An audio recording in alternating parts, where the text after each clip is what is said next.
Bismillahirrahmanirrahim. Assalamualaikum warahmatullahi wabarakatuh. Salam kenal, saya Veronica dari PT Raja Sukses Propertindo untuk semuanya. Oke, teman-teman, hari ini saya mau bahas tentang bagaimana untuk suatu developer atau pengembang mendapatkan modal pembiayaan dari perbankan. Karena mungkin yang kita tahu adalah yang sekarang yang kita tahu itu tahunya adalah ada kredit KPR saja. Kredit KPR itu yang biasa yang orang-orang ambil rumah, ya kan, seperti itu. Jadi di sini ada namanya kredit KPR, ada kredit KYG. Kredit KPR itu macam-macam. Ada kredit KPR-nya dalam bentuk FLPP atau yang BP2BT atau dengan BP Tapera seperti itu. Nah, saya yang akan bahas untuk hari ini adalah tentang bagaimana kita mendapatkan kredit KYG. Kredit KYG itu lebih ke kredit Yasagiri atau bagaimana mendapatkan kredit untuk pembiayaan proyek atas konstruksi dan pembelian lahan seperti itu. Jadi untuk kredit ini kredit yang untuk diberikan oleh perbankan untuk membiayai modal developer.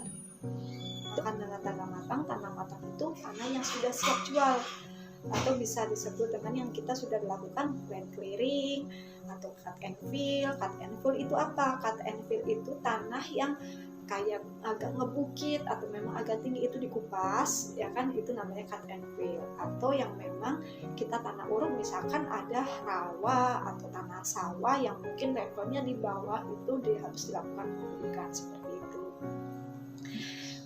Dimana ketika kita melakukan kredit kayak gitu, kita harus melakukan perencanaan terlebih dahulu. Tidak lepas melakukan perencanaan, kita membuat RAB, rencana anggaran biaya, itu menghitung berapa yang akan kita terima dalam satu proyek itu.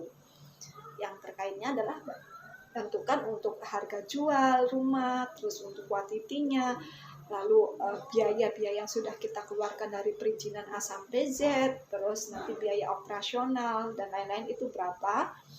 Nanti kita bisa lakukan, untuk profitnya adalah atau laba ruginya sekian persen yang sudah ditentukan oleh perusahaan.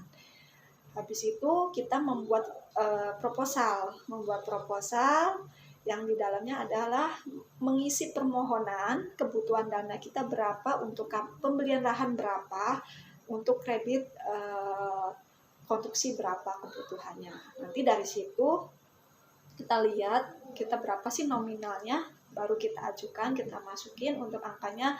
Kebutuhan dana kita yang kita butuhkan adalah sekian M misalkan seperti itu. Nah, dari situ nanti akan ada pihak bank yang melakukan survei ke lokasi untuk mengambil gambar, untuk menanyakan semua legalitas atau memastikan proyek itu memang ada di wilayah yang kita ajukan seperti itu. Nah, dari situ nanti baru dilakukan oleh analisa kredit, terus nanti kita juga melengkapi persyaratan-persyaratan dari 30 checklist, mungkin nanti bisa dipangkas sampai 14 checklist, ya kan, seperti itu. Lalu bagaimana membuat data konsumen, ya kan, data konsumen juga harus terdaftar, terlampir. Jadi walaupun nanti ada satu proyek yang memang sedang berjalan, kita semuanya di-input database-nya. Kebutuhan kenapa? Untuk salah satu menunjang dari syarat permohonan kredit tersebut. Jadi nanti setelah dilakukan analisa, diputuskanlah namanya itu SP2K, Surat Pemberitahuan Persetujuan Kredit.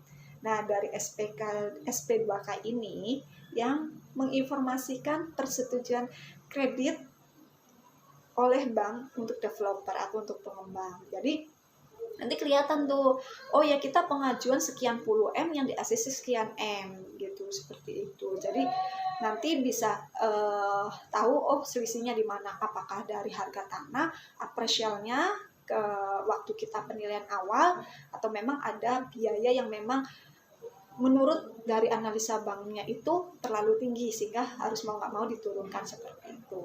Habis itu dilakukan akad kredit.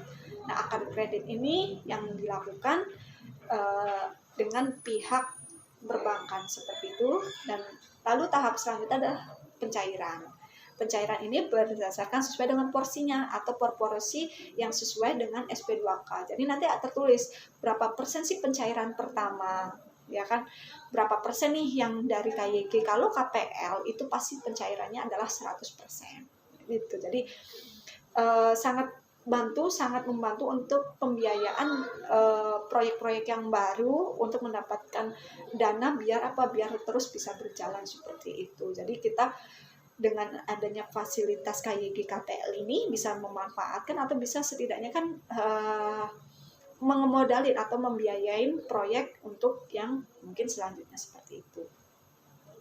Oke, mungkin itu aja teman-teman yang dapat saya sampaikan. Jadi untuk melakukan pengajuan kredit itu untuk pemilikan lahan bisa dilakukan pada saat lahan yang memang sudah matang ataupun belum matang bisa juga dilakukan, asal lahan itu benar-benar tidak perlu diuruk atau tidak perlu di-land clearing seperti itu.